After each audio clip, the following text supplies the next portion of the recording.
찬양집 9장 내 구주 예수님 찬양드리겠습니다.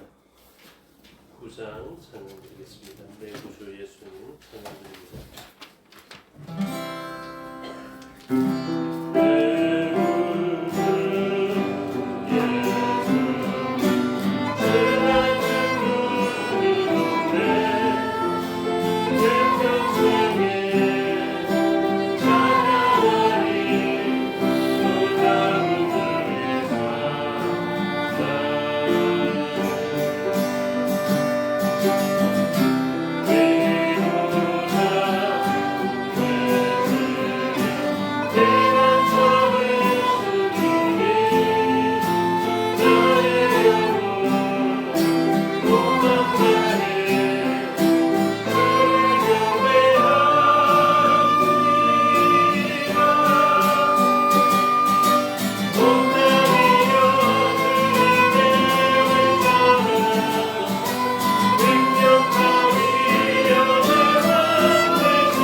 우리가 찬양 가사로 온 땅이여 주님께 외쳐라. 능력과 위엄의 왕 되신 주, 산과 바다 소리쳐 주의 이름을 높이리. 주 행한 일 기뻐 노래하며 영원히 주님을 사랑하리라. 신실하신 주의 약속 나 받았네. 이렇게 찬양을 고백했습니다. 누군가 이런 하나님께서 행하신 일을 기억하여서 하나님 앞에서 기뻐하고 영광 올려드리며 즐거워했던 일을 가지고 시를 쓴 것 아니겠습니까? 우리 이 시간 기도하겠는데 우리에게는 과연 이러한 일이 있는가 살펴보면 좋겠습니다. 제가 룻기를 강의하고 전에 강의했던 그 책을 다시 한번 펼쳐보니까 그 앞에 이렇게 기록해 놨더라고요. 룻이 바라봤던 보아스. 그래서 룻이 경험한 보아스의 능력으로 보아스의 이름을 노래하라 이렇게 되어져 있더라고요. 그러니까 룻이 바라볼 때 보아스는 얼마나 기쁨의 사람이었겠습니까? 자신의 모든 비어진 것을 충만케 해줬던 보아스를 보면서 룻은 그의 이름을 높이고 즐거워했을 것입니다. 오늘 우리들의 기업의 물을자가 되시는 예수 그리스도, 그분께서는 우리의 모든 필요를 채워주시는 분이십니다. 혹시 결핍되었습니까? 기업을 잃어버렸습니까? 주님 앞에 나가면 다시 회복할 수 있습니다. 오늘 그 잃어버린 것들을 다시 회복하기를 소원하며 주님 앞에 기도하는 시간이 되면 좋겠습니다. 다 같이 기도드리겠습니다.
사랑하는 나의 아버지 찬양드리겠습니다.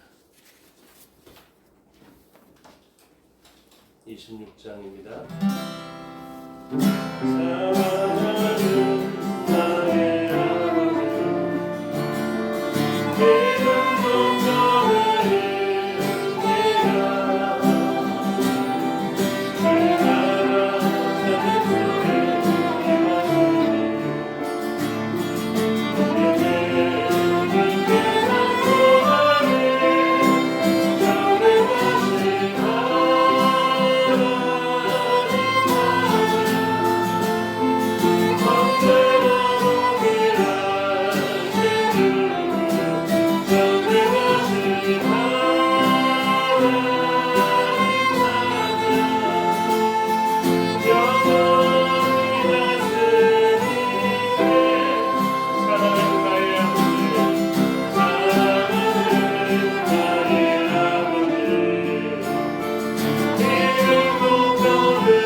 30장 찬양 드리겠습니다.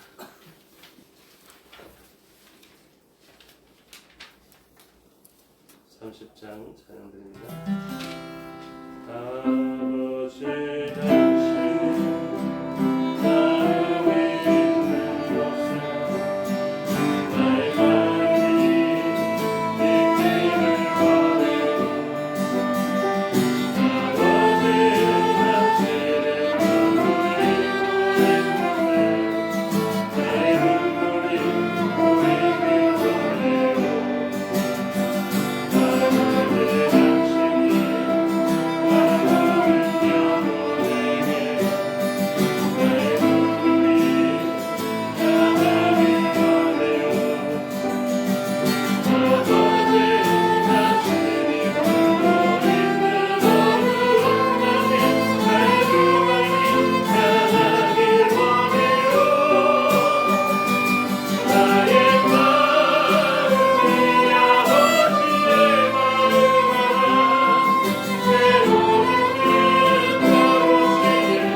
전도해야만 하는 대상을 놓고 기도하면 좋겠습니다. 아버지의 마음으로 그들을 바라보기를 원합니다.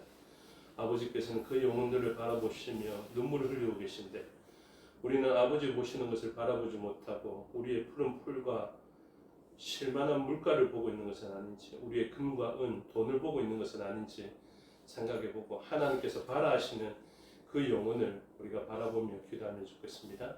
다 같이 기도하겠습니다.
어찌하여야 찬양드리겠습니다.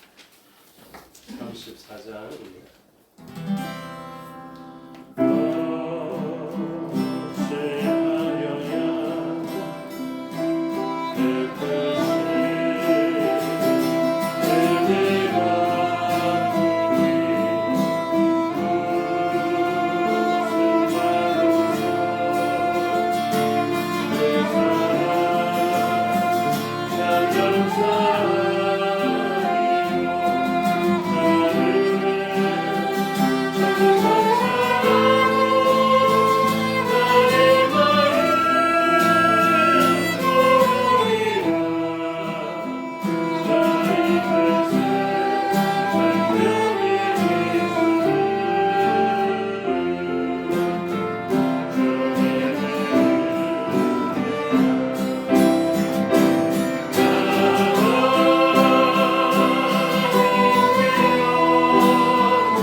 우리의 신앙을 사도신경으로 고백하겠습니다. 나는 전능하신 아버지 하나님 천지의 창조주를 믿습니다. 나는 그의 유일하신 아들 우리 주 예수 그리스도를 믿습니다. 그는 성령으로 잉태되어 동정녀 마리아에게서 나시고 본디오 빌라도에게 고난을 받아 십자가에 못 박혀 죽으시고 장사된 지 사흘 만에 죽은 자 가운데서 다시 살아나셨으며 하늘에 오르시어 전능하신 아버지 하나님 우편에 앉아 계시다가 거기로부터 살아있는 자와 죽은 자를 심판하러 오십니다.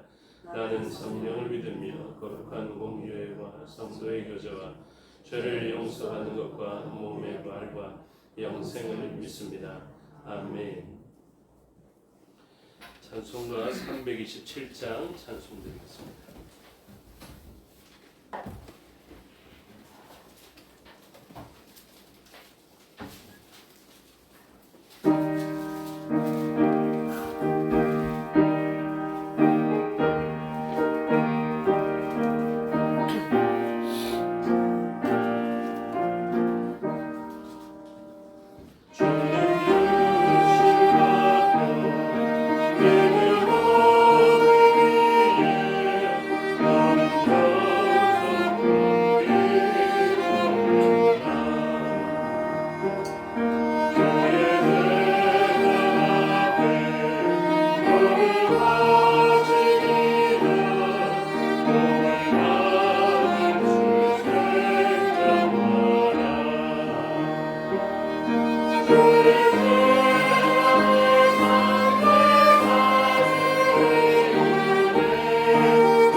기도하시겠습니다.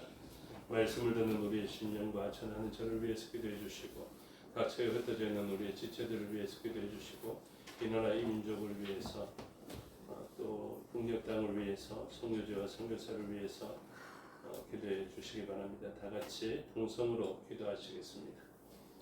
아버지 하나님 은혜와 사랑을 감사합니다. 우리의 삶을 지켜주시고 이 시간도 하나님 말씀을 듣는 자리에 세워주시니 감사합니다.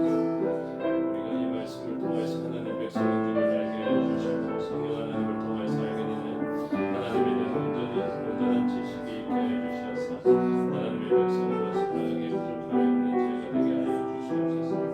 종을 위한 기도에 응답하여 주셔서 하나님 말씀의 뜻을 온전히 드러낼 수 있도록 성령 하나님의 충만한 역사를 보게 해주시옵고 각처에 흩어져 있는 우리의 지체들 또 이 자리에 있어야 하지만 나오지 못한 지체를 주께서 기억하여 주시고 형편을 도우셔서 하나님 기뻐하시는 자리에 있을 수 있는 우리의 지체를 되게 하여 주시옵고 먼 곳에 있는 지체를 알지라도 하나님을 온전히 사모하며 하나님 의지하는 백성 되게 하여 주시옵소서. 이 나라의 민족 불쌍히 여겨 주시고 또 보글소글을 하고 있는 중에 있습니다. 하나님께서 인도해 주시는 선한 지도자들이 세워지게 하여 주시옵고 이러한 과정에서 나라가 나눠지지 않고 한 마음으로 나라를 위한 주의 백성들이 세워질 수 있도록 은혜 내려 주시옵소서.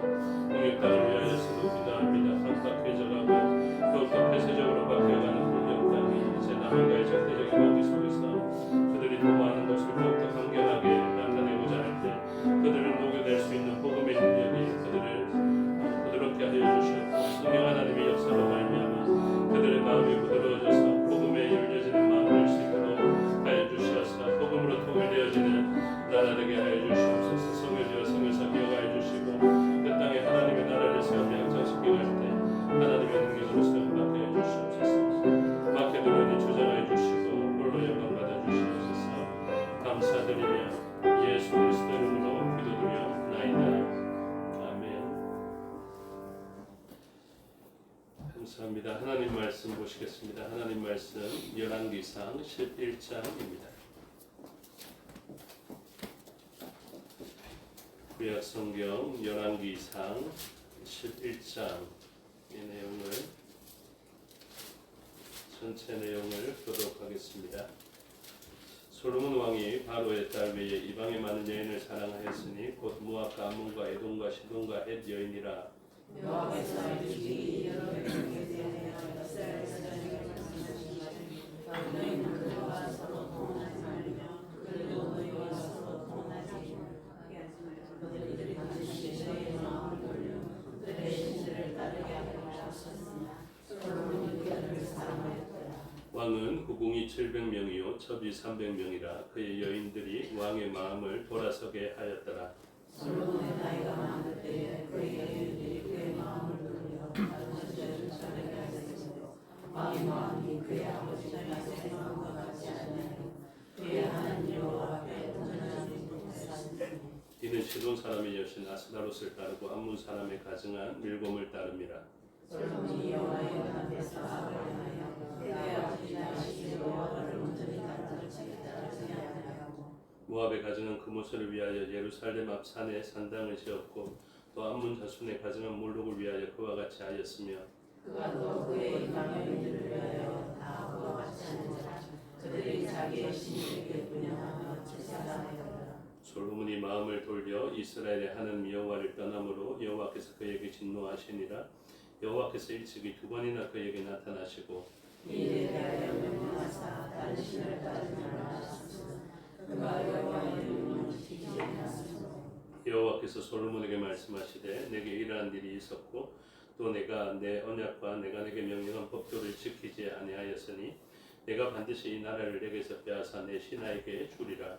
그러나 내 아버지 다윗을 위하여 내 세대는 이 일을 행하지 아니하고 내 아들의 손에서 빼앗으리라. 오직 내가 이 나라를 다 빼앗지 아니하고 내 종 다윗과 내가 택한 예루살렘을 위하여 한 지파를 내 아들에게 주리라 하셨더라. 여호와께서 그 사람 하닷을 일으켜 솔로몬의 대적에게 하시니 그는 왕의 자손으로서 에돔에 거하였더라. 전에 다윗이 에돔에 있을 때에 군대 지휘관 요압이 가서 죽임을 당한 자들을 장사하고 에돔의 남자를 다 쳐서 죽였는데 요압은 에돔의 남자를 다 없애기까지 이스라엘 무리와 함께 해수가서 난 곳곳에 머물렀더라. 그때 하닷은 작은 아이라 그의 아버지 신하 중 에돔 사람 몇몇과 함께 도망하여 애굽으로 가려 하여 미디안을 떠나 바다에 이르고 거기서 사람을 데리고 애굽으로 가서 애굽 왕 바로에게 나아가며 바로가 그에게 집과 먹을 양식을 주며 또 포도주를 주었더라. 하닷이 바로의 눈앞에 크게 은총을 얻었으므로 바로가 자기의 처제 곧 왕비 다브네스의 아우를 그의 아내로 삼으매 다브네스의 아우가 그로 말미암아 아들만큼을 낳았으나 다브네스가 이에 바로를 부르짖어 자식을 되게 하며 또 자식이 다브네스에서 바로의 아들 가운데 있었으나 하닷이 애굽에 있어서 다윗이 그의 조상들과 함께 산 것과 군대 지휘관 요압이 죽은 것을 듣고 바로에게 아뢰되 나를 보내어 내 고국으로 가게 하옵소서. 바로가 그에게 이르되 네가 나와 함께 있어 무슨 조상이 있기에 내 고국으로 가기를 원하느냐 대답하되 없나이다. 그러나 아무쪼록 나를 보내소서. 하나님이 또 엘리야다의 아들로 손을 일으켜 솔로몬의 대적자가 되게 하시니 그는 그의 주인 수바 왕 하닷의 세력에서 도망한 자라. 다시 소바 사람을 죽일 때 조선이 사람을 잡자기 오고 그에게 가서되어 다시 살살서 살다가 소바 왕이 되었더라. 솔로몬의 일평생에 하닷이 끼친 환난 외에 르손이 수리아 왕이 되어 이스라엘을 대적하고 미워하였더라. 솔로몬의 신하는 과사야를 여호와만 또한 전술로 왕을 대성하였으니 그는 에브라임 속에 이스라엘 사람이며 그 영혼이 이루는 순간을 주님과 그가 손을 들어 왕을 대적하는 까닭은 이러하니라. 솔로몬이 밀로를 건축하고 그의 아버지 다윗의 성읍이 무너진 것을 수축하였는데 이 사람은 여호와는 큰 용사라. 솔로몬이 2000년에 백전을 걸고 그 즈음에 여로보암이 예루살렘에서 나갈 때에 실로 사람 선지자 아이야가 길에서 그를 만나니 아이야가 새 의복을 입었고 그 두 사람만 들에 있었더라. 아이야가 자기가 인생에서 잡아 12조각으로 치고 여로보암에게 이르되 너는 10조각을 가지라. 이스라엘의 하나님 여호와의 말씀이 내가 이 나라를 솔로몬의 손에서 찢어 빼앗아 10지파를 내게 주고 오직 내 여호와 이스라엘 모든 지파 중에서 간sek한 가운데 자기를 위하여 한 자손을 내게 주니 이는 그들이 나를 버리고 시돈 사람의 여신 아스다롯과 모압의 신 그모스와 암몬 자손의 신 밀곰을 경배하며 그의 아버지 다윗이 행함같이 아니하여 내 길로 행하지 아니하며 나 보기에 정직한 일과 내 법도와 내 율례를 행하지 아니함이니라. 그러나 내가 택한 내 종 다윗이 내 믿음과 내 법도를 지켰으므로 내가 그를 위하여 솔로몬의 생기는 온 나라를 그의 손에서 빼앗지 아니하고 주관하게 하리니 내가 그의 아들의 손에서 나라를 빼앗아 그 10지파를 내게 줄 것이요 그의 아들에게는 내가 한 지파를 주어서 내가 거기에 내 이름을 부여하여 택한 솔로몬의 자손에서 내 종 다윗이 항상 내 앞에 법을 지키게 하리라. 내가 너를 취하리니 너는 내 마음에 원하는 대로 다스려 이스라엘 위에 왕이 되되 만일 내가 명령한 모든 일에 순종하고 내 길을 행하며 내 눈에 합당한 일을 하며 내 종의 자식을 같이 내 여호와 명령을 지키며 내가 너와 함께 있어 내가 다윗을 위하여 세우고 같이 너를 위하여 견고한 집을 세우고 이스라엘을 위해 주리라.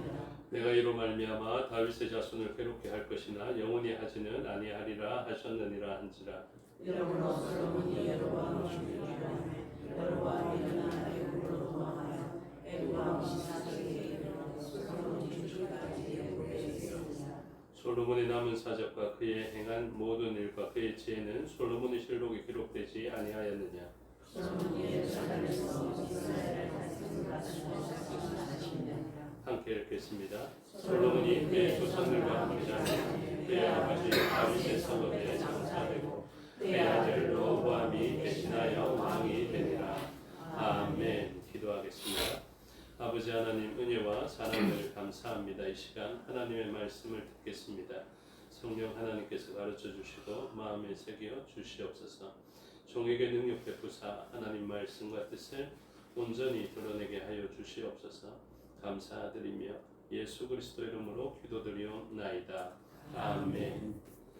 오늘 본문 열왕기상 11장을 보게 됩니다. 10장과 무관하지 않다라고 말씀을 드렸습니다. 신명기의 왕의 규례가 17장에 나왔는데 왕의 규례의 대표적인 것이 은금을 많이 가지지 말라, 애굽의 말을 구하러 가지 말라, 그리고 아내를 많이 두지 말라 이것이었는데 앞서서 애굽의 말을 구하는 일들이 10장에 나타났고 은과 금이 아주 많았다라는 것이 10장 후반전에 나타나며 이제 11장으로 넘어와서 여인들이 많았던 것을 가르쳐주고 있습니다. 하지 말라 하셨는데 솔로몬이 락하흐 취했습니다. 하나님의 그 락하흐는 취하는 것은 굉장히 좋은 일들이 많이 일어났다라고 말씀을 드렸죠. 흙에서 락하흐 했더니 사람이 되고, 그리고 오늘 본문에서도 37절에 보면 내가 너를 취하리니 할 때 이 락하흐거든요. 그래서 여로보암을 하나님께서 딱 만져주시니까 여로보암이 왕이 되는 것을 가르쳐주고 솔로몬이 그를 죽이려 하더라도 죽지 않는 놀라운 역사, 그리고 10지파를 가진 왕이 되는 역사가 하나님의 선언에 의해서 그리고 하나님께서 락하게 주심으로 취하여 주심으로 일어났는데, 사람은 어떠냐면 하나님 말씀이 취하지 말라 했음에도 불구하고 자기의 욕심에 이끌려서 무엇인가를 락하게 해버리면 아주 나쁜 일들이 일어나게 되는 것을 가르쳐주고 있습니다. 오늘 본문에 보면 솔로몬의 온전하지 못한 마음을 볼 수 있게 되는데요. 솔로몬은 마음을 지키지 못하였습니다. 다윗의 마음을 전심이라 이야기하고 솔로몬의 마음을 반심이라 이야기하는 이유가 있죠. 그의 마음을 지키지 못했습니다. 그의 마음이 어떻게 변했냐면 열왕기상 3장 3절에는 솔로몬이 여호와를 사랑하고 아하브 이렇게 표현하거든요. 그래서 3장에서는 솔로몬이 하나님을 사랑하고 있었습니다. 그런데 그 아하브 하였던 사랑하였던 그 마음은 이제 11장에 와서 어떻게 됐냐면 11장 1절에 솔로몬 왕이 바로의 딸 외에 이방의 많은 여인을 아하브 하였으니 사랑하였으니 이렇게 바뀌었습니다. 그러니까 솔로몬의 마음이 바뀌었던 것이죠. 저와 여러분의 마음은 누구의 것인지 아십니까? 하나님의 것이 되어야 합니다. 우리의 것으로 마음을 두면요, 우리의 마음은 너무 쉽게 변합니다. 오늘 잘하려고 하다가 내일 되면 못하고요, 오늘 결심했다가도 내일 흔들리게 되는 것이 우리인데, 우리의 마음에 우리의 구원이 달려있으면 얼마나 쉽게 변하겠습니까? 그렇죠? 그런데 하나님께서 새 언약 백성에게 주시는 은혜가 무엇이냐면 내가 너희에게 어떤 마음을? 새 마음을 주시겠다. 이게 놀라운 은혜입니다. 그래서 이 새 마음으로 말미암아 우리의 마음은 이제 지켜지는 마음이 되고 하나님께서 견인해 가시는 마음이 됩니다. 그러면 우리의 마음이 그렇게 되어 있기 때문에 하나님께서 다 인도해 주셔서 천국에 들어갈 수 있는 마음이 되겠네 이렇게 생각하시면 곤란합니다. 하나님께서는 성실히 어떻게 하시겠다는 것입니까? 새 마음이 될 수 있도록 그 마음을 도우시겠다라는 것이죠. 그래서 우리가 죽음을 계속 보면 사람은 죽는다라는 그 믿음과 마음이 생기는 것처럼, 그리고 우리가 아프면 병원에 가야 된다라는 그 믿음과 마음이 생기는 것처럼 이 마음이 새롭게 되기 위하여서는 수많은 경험들이 필요하게 됩니다. 그래서 우리의 경험을 대신하여서 이 열왕기 시대에 많은 왕들이 우리의 마음을 대변하며 있는 것입니다. 그래서 마음을 지킬 만한 자를 생각해 보면요, 솔로몬만큼 마음을 지킬 만한 사람이 없습니다. 그는 아주 지혜롭기 때문에 사람의 이성에 의지하여서 마음을 지킬 수 있다면 솔로몬은 마음을 지켰을 것입니다. 그 자유주의가 팽배할 때 그 자유주의가 무너졌던 이유가 무엇이냐면요, 사람에게 기대하고 사람에게 소망을 두었던 그 일들이 1, 2차 세계대전을 통해서 완전히 무너지게 되었거든요. 그러니 자유주의에서 이야기하는 사람의 이성에 기대어서 무엇인가 소망을 가지는 일들은 그때 산산이 깨어지게 되었던 것입니다. 그래서 우리가 아무리 고상한 것 같지만 우리가 어떤 어려움의 환경 속에 들어가면 그 자녀의 소생의 살을 먹을 정도로 우리는 아주 나빠지는 사람이기 때문에 우리에게 소망을 둘 수 없는 것이죠. 그래서 우리의 마음은 하나님에 의해서 지켜져야 할 것을 가르쳐주고 있습니다. 하나님께서 지켜주지 않고 그 사람에게 내버려 두면 그 마음은 어떻게 되느냐? 그 마음은 잃어버리는 마음이 되어지게 됩니다. 자기가 힘써 지켜서 할 수 있을 것 같지만 그렇게 생각되어지는 것은 교만이고, 하나님 명령을 준행하지 않으면서 마음을 지키겠다라고 생각하는 것은 굉장한 오만이다라는 것을 가르쳐주고 있습니다. 오늘 본문을 한번 보십시오. 재밌는 표현들이 많이 나오고 아주 주의 깊게 살펴봐야 하는 본문들이 많습니다. 2절에 보시면 주목해야 될 것이 무엇이겠습니까? 이방 여인들과 그리고 이방의 남자들과 통혼하지 말라. 이 통혼이 무엇이냐면 둘이 합쳐서 하나가 된다는 그 표현이거든요. 그래서 결혼을 하면 우리는 어떻게 되냐면 하나가 됩니다. 결코 둘이 아닙니다. 결혼하면 하나다라는 사실을 반드시 기억하십시오. 그래서 결혼을 하면 하나가 되어서 이 한 마음으로 형성되어지게 되는데 어떻게 이야기하냐면 그 하나님께서 지켜주지 않고 자기의 지혜에 맡겨놓는 마음은 반드시 나쁜 쪽으로 기울어가게 되어져 있다. 그래서 보십시오. 반드시라고 이야기합니다. 하나님께서 반드시라고 이야기했기 때문에 우리의 마음을 믿어서는 안 됩니다. 2절 중반절부터 그들이 반드시 너의 마음을 돌려 이렇게 표현하죠. 마음을 돌립니다. 그 다음에 3절에서도 보면요. 후반절에 그의 여인들이 왕의 마음을 어떻게 돌아서게 하였더라 이렇게 되어 있고요. 그리고 4절에도 보면 솔로몬의 나이가 많을 때 그의 여인들이 그의 마음을 돌렸다 이렇게 표현합니다. 그리고 9절에도 보면 솔로몬이 마음을 돌려 이렇게 표현하죠. 마음이 레바브라고 표현하는데요. 마음을 돌렸다는 표현이 이때 정말로 많이 나옵니다. 그러면 우리가 새 마음을 받지 못하고 우리의 마음이 우리에게 맡겨지면요. 우리의 마음은 나쁜 쪽으로 변화될 확률이 아주 높다라는 것을 가르쳐주고 있죠. 그래서 이 마음을 돌려 나타라고 표현하고 있는데요. 우리의 마음은 이쪽으로 가려고 하지만 유혹받고 그 하나된 일을 통하여서 마음이 돌려지게 된다라는 것을 가르쳐주고 있죠. 그래서 마음이 돌아서게 됩니다. 솔로몬의 지혜만큼 우리가 지혜롭지 못하면요. 오늘 본문의 말씀을 듣고 반드시 주의를 얻어야 합니다. 아, 내 마음은 내가 지킬 수 없구나. 솔로몬도 실패하였으니 나는 분명히 이렇게 올라갈 수 있는데 하나님께 기도해야 되겠구나. 하나님 저에게 새 마음을 주시고 하나님께서 마음을 부드럽게 하여 주시옵소서. 이렇게 기도해야 됩니다. 이 기도가 얼마나 대단한 기도겠습니까? 그렇죠? 옆 사람을 위해서도 마찬가지입니다. 저 사람 완고하고 바뀌지 않는 그런 삶을 살아가는데요. 또 특별히 에스겔서에는 그런 말씀이 많죠. 그는 완고하고 목이 곱고 이런 표현들이 많은데 그런 사람들은 어떻게 합니까? 마음이 부드러워져서. 그러니까 새 언약 백성에게 주시는 하나님의 은혜가 그렇게 나타나게 되는 것입니다. 그래서 여호와께서 9절에 보면 일찍이 두 번이나 그에게 나타나셔서 이렇게 마음이 돌려져서는 안 되는 일들에 대해서 경고하였음에도 불구하고 솔로몬의 마음은 지켜지지 못합니다. 그리고 지켜지지 못했던 이유를 뭐라고 설명하냐면요. 10절에 보시면 이 일에 대하여 명령하사 다른 신을 따르지 말라 하셨으나 그가 여호와의 명령을 지키지 않았으므로 이렇게 이야기합니다. 그래서 마음은 어떻게 바뀌게 되냐면 명령을 지키지 아니함으로 바뀌게 됩니다. 하나님의 말씀이 여인들을 많이 두지 말라 하면 많이 두지 않는 것이 마음을 지키는 방법입니다. 여인들을 많이 두면서 하나님 저 모르십니까? 하나님 저는 잘 지킬 수 있습니다. 이렇게 생각하는 것은 옳지 않다라는 것을 가르쳐주죠. 그래서 우리는 명령을 지켜야 합니다. 이 명령을 지킨다는 원어가 무엇이냐면요. 샤마르라고 표현하고 있는데 이것은 울타리를 치다 이런 표현입니다. 잘 기억하십시오. 울타리를 치다. 이 샤마르가 명령을 지키다입니다. 오늘 우리가 순종하면요. 뭐가 세워지는 줄 아십니까? 견고한 울타리들이 세워집니다. 이 울타리들은 우리를 침범하지 못합니다. 그래서 세상은 완악하여서 세상은 강도들로 가득하면요. 우리는 어떻게 강도들을 막을 수 있고 마음을 빼앗김으로 은과 금과 나라를 빼앗기거든요. 오늘 본문에 보시면 분명하게 이야기합니다.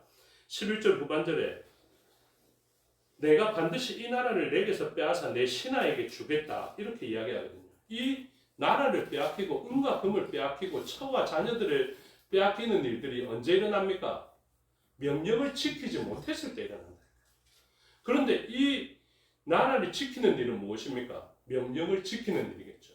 그러니까 명령을 지킬 때 우리가 순종할 때 어떻게 하면 순종하냐면요. 제가 전에 말씀드렸죠. 휴지를 잘 주울 수 있는 방법은 이 휴지가 다른 사람이 흘린 그 행운이고 복이다 생각하면 길거리에 휴지만 보이면 주울 수 있게 되겠죠. 그런데 진짜 그것이 행운이고 금이다 생각해 보십시오. 반드시 죽지 않겠습니까? 그렇죠? 여러분 우리가 왜 순종하지 못하는 줄 아십니까? 순종의 능력을 잘 몰라서 그렇습니다. 순종하면 어떤 일이 일어난다고요? 나라를 지키는 일이 일어난다고요. 아닌 것 같습니까? 오늘 본문에서 이야기합니다. 하나님께서 이렇게 이야기를 합니다. 12절을 보시면 그러나 내 아버지 다윗을 위하여 내 세대에는 이 일을 행하지 아니하겠다. 그리고 너의 아들에서 이 일을 행하겠다. 이렇게 이야기를 합니다. 왜 그러냐 하면 다윗은 내가 명령한 명령을 지켰기 때문이다. 이렇게 이야기를 하고 있습니다. 그래서 다윗은 어떤 일을 했냐면 하나님의 명령을 지켰습니다. 그러니까 나라를 지키는 울타리를 쳐놓았던 것이죠. 그래서 솔로몬은 지키지 못함으로 울타리가 무너졌음에도 불구하고 그의 아버지가 쳐놓은 울타리에 덕으로 솔로몬의 시대에는 이 일을 당하지 않고 그의 아들 르호보암 때에 이르게 하겠다. 이렇게 표현합니다. 그러니 여러분, 저와 여러분이 뭐 해야 되겠습니까? 순종해야 합니다. 순종하셔야 됩니다. 순종하면요, 진이 쳐집니다. 불말과 불병거가 나와 나의 가족과 나의 나라를 지키고 나의 후손을 지킨다니까요. 왜 이것을 잘 안 합니다. 오늘도 우리가 자꾸만 유혹을 받아서 은과 금을 쌓는다고요. 말씀을 지키지 않습니다. 은과 금을 쌓아놨어요. 병거는 많이 쌓아놨어요. 그리고 땅도 많이 차지하고 안에도 많이 쌓아놨어요. 뭐가 없습니까? 울타리가 없습니다. 솔로몬이 그 적과 꿀이 흐르는 땅에서 그 모든 금은 보화와 땅과 안을 지킬 만한 능력이 있겠습니까? 없습니다. 그것을 지킬 수 있는 유일한 방법은 하나님 말씀을 지켜 행함으로 울타리들을 치는 것이었는데 솔로몬은 하나님의 명령을 지키지 않으므로 안에 은근 보화는 많아졌고 땅은 많아졌고 안에는 오늘 몇 명입니까? 1000명 아닙니까? 그렇죠? 예. 그러니까 저는 다른 사람도 그렇게 이야기합니다. 솔로몬이 도대체 이 많은 사람들을 어떻게 다 살폈지? 이렇게 이야기를 하거든요. 그러니까 엄청나다고요. 그러니까 많이 쌓여진 것은 맞습니다. 근데 뭐가 없다고요? 울타리가 없다. 오늘 저와 여러분의 삶의 자리에 울타리가 허물어지는 일들을 보게 됩니다. 하나님께서는 분명히 무엇인가를 조심하고 이것을 지켜 행하라 하고 십자가의 길을 걸어가라 하고 원수를 사랑해라 하는데 우리는 막 이렇게 무엇을 한다고요? 자기 성질 다 내면서 이렇게 살아가지 않습니까? 전에 제가 말씀드렸죠. 자기 노를 참지 못하면 무엇을 잃는 것이라고요? 그러니까 그거 기억 잘 하시네. 제가 그걸 잘 기억하거든요. 화를 한번 딱 내면 와 내가 성을 하나 잃었다. 이렇게 생각하는 것이 맞습니다. 왜요? 내 울타리를 내가 허물을 거예요. 하나님 말씀이 노를 해가 지도록 품지 말라 했는데 이게 속에서 안 풀리고 여전히 있으면요.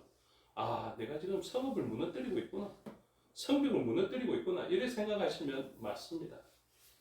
그래서 우리는 노를 안 풀면 저 사람에게 손해가 될까 싶어서 노를 안 푸는데요. 실제적으로는 누가 손해입니까?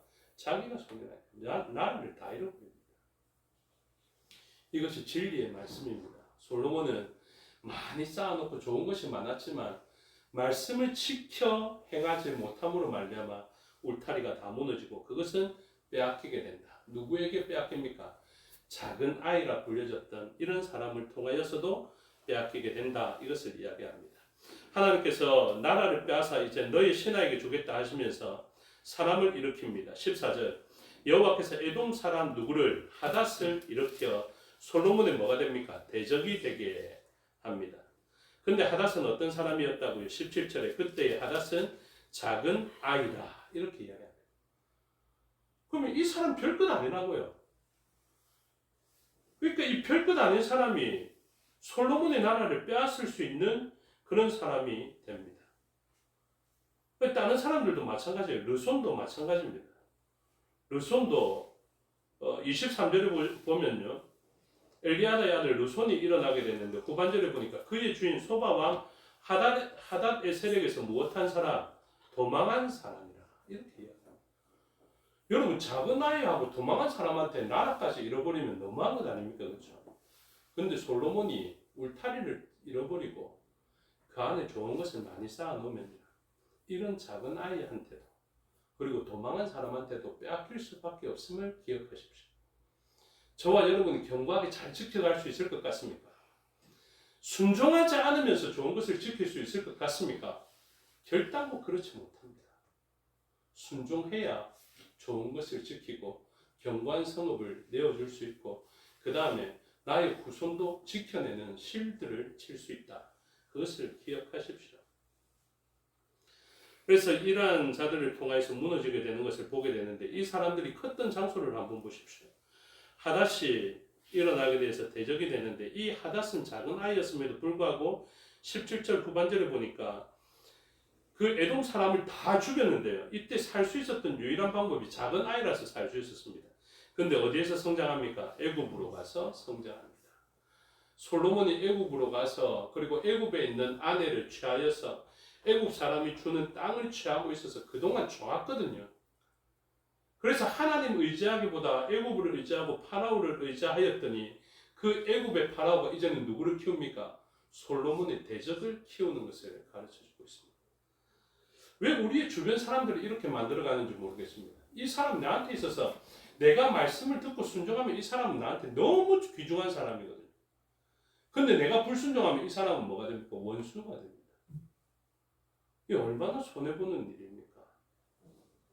우리가 순종하여 울타리를 쳐나갈 때는 우리의 것도 지킬 수 있고 좋은 관계를 맺어가며 그 사람이 나에게 땅을 공급하는 이러한 공급을 받을 수 있는데 내가 불순종하여서 마음을 돌려서 마음도 지키지 못하고 무너지게 되면 우리의 주변에 예전에는 나에게 참 잘했던 사람인데 갑자기 이 사람이 나의 원수가 되어버리고 나의 대적, 나의 원수들을 양육해내는 사람이 되어버립니다.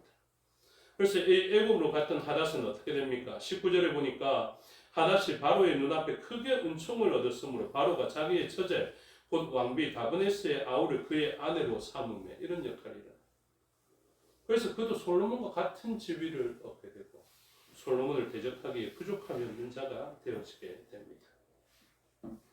그리고 이 르손까지는 굳이 안 살펴도 되겠고요.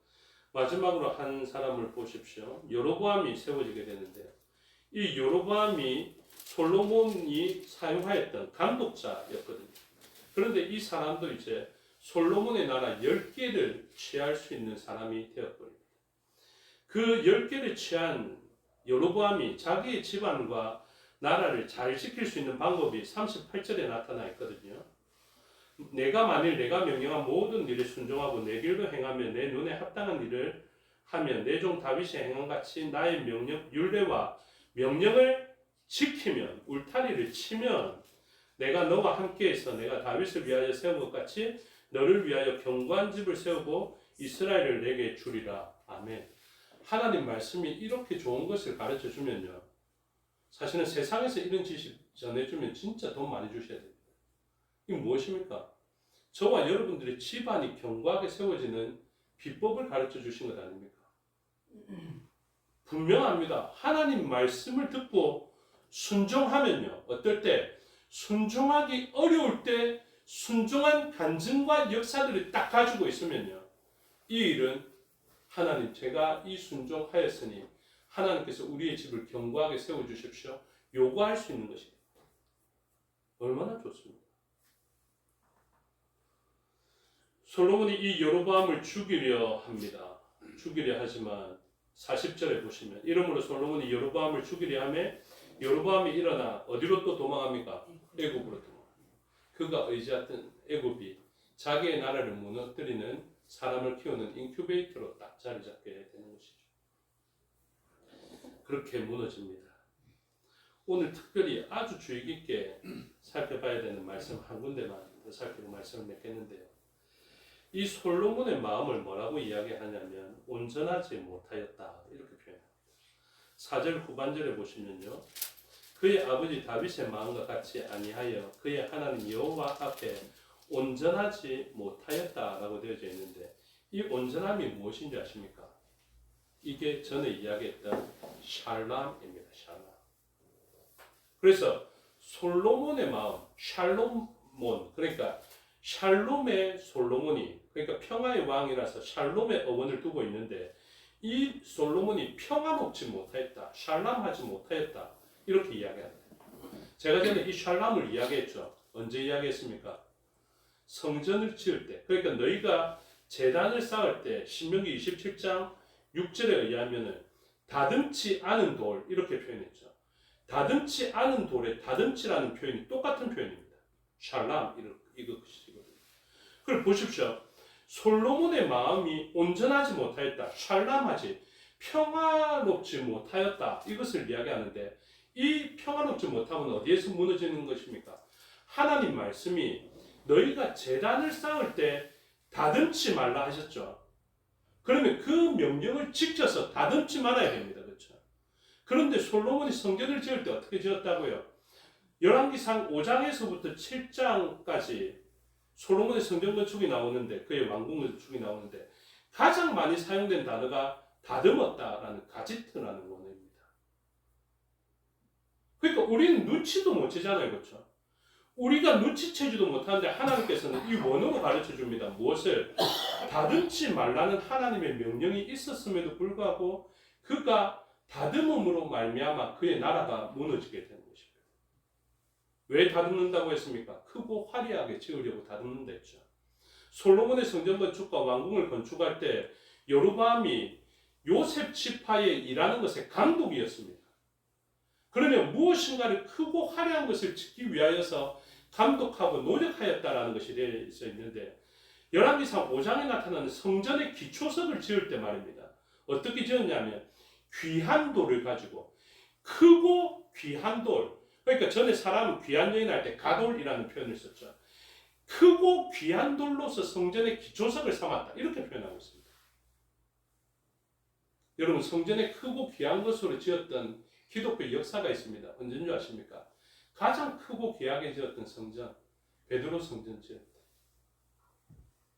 베드로 성당 지을 때 그렇게 크고 화려하게 대단한 건축 양식으로 지을 때 무슨 일이 있었습니까? 면벌부를 팔게 되는 겁니다. 돈 많이 내면 조상이 연옥에 있다가도 구원받는 자리를 옮겨준다. 오늘날도 수많은 잘못들이요. 자기의 나라와 자기의 업적을 크고 귀하게 만들려다가 모든 것이 무너집니다. 자기 자랑하고 자기 공로 내세우고 자기 이름 높이고 자기의 기념비를 쌓으려 할 때 하나님 앞에 온전하지 못하게 되므로 그의 나라를 빼앗기게 되는 불순종이 일어나게 됩니다. 솔로몬이 왜 은과 금, 여인들과 그 병거와 말들을 애굽에서 많이 가져왔겠습니까? 자기의 나라를 말씀이 하지 않음에도 불구하고 말씀 없이도 크고 견고하게 세우려 하다 보니 그렇게 된 것입니다. 오늘도 우리의 삶의 가장 견고한 집은요, 말씀을 듣고 순종하는 것으로 지켜진다, 세워진다라는 것을 기억하시고 우리의 공로와 업적보다 말씀에 순종하는 삶이 가장 큰 가치인 것을 알고 오늘도 순종의 삶을 살아가는 저와 여러분이 되시기를 주님의 이름으로 축복합니다. 기도하겠습니다. 아버지 하나님 은혜와 사랑을 감사합니다. 하나님의 복된 말씀이 들려지고 있는데 우리의 마음은 다른 곳에 마음이 있을 때가 많습니다. 솔로몬도 그 마음을 지키지 못하고 그 마음을 지키지 못하는 것이 말씀을 지켜내지 못하는 것으로 나타나게 되었습니다. 오늘 우리의 가장 귀한 것을 지켜내는 견고한 울타리는 순종으로 말씀에 대한 깨달음으로 있게 된다는 것을 알게 하여 주시옵소서. 그래서 삶의 자리에서 말씀을 깨닫는 일을 가장 가치 있는 일로 생각하게 하여 주시옵고 그 말씀이 깨달은 가운데 들려지게 될 때 순종하여 우리의 나라와 우리의 공동체를 견고하게 지켜내는 우리의 순종이 있게 하여 주시옵소서. 감사드리며 예수 그리스도 이름으로 기도드리옵나이다. 아멘. 주께서 가르쳐 주신 기도 드리겠습니다. 하늘에 계신 우리 아버지의 이름을 거룩하게 하시며 아버지의 나라가 오게 하시며 아버지의 뜻이 하늘에서와 같이 땅에서도 이루어지게 하소서. 오늘 우리에게 일용할 양식을 주시고 우리가 우리에게 잘못한 사람을 용서하여 준 것 같이 우리 죄를 용서하여 주시고 우리를 시험에 빠지지 않게 하시고 악에서 구하소서. 나라와 권능과 영광이 영원히 아버지의 것입니다. 아멘.